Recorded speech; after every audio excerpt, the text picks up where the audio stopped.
Hey there, finance enthusiasts. Welcome back to our channel, where we break down practical tips to make managing your money a breeze. Today, we're tackling how to reconcile accounts in Simplifi.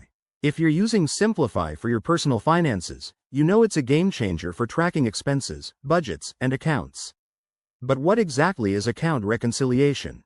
It's the process of double-checking that your app's records match your bank's statements, helping you catch errors, prevent fraud, and keep everything accurate. Let's dive right in. First off, if you're new to Simplifi, it's an intuitive app designed to simplify your financial life, pulling in data from your bank accounts automatically. To start reconciling, log into your Simplifi account on your device. Once you're on the dashboard, select the specific account you want to reconcile, whether it's your checking, savings, or credit card. Next, navigate to the account details page. Look for the Reconcile or Bank Reconciliation option, often found under the Account Settings or Transactions tab.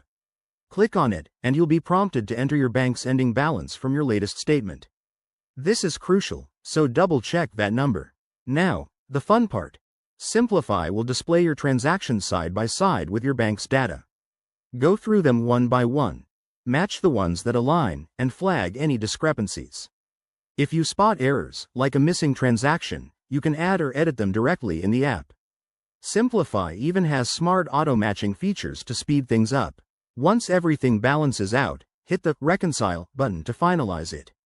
You'll get a confirmation, and your account will be marked as reconciled. Remember, doing this monthly keeps your finances spot on and gives you peace of mind. There you have it. Reconciling accounts in Simplifi is straightforward and empowers you to stay on top of your money. If you have any questions or run into issues, check the app's help section or reach out to their support. Thanks for watching. If this helped, smash that like button and subscribe for more finance hacks. See you next time.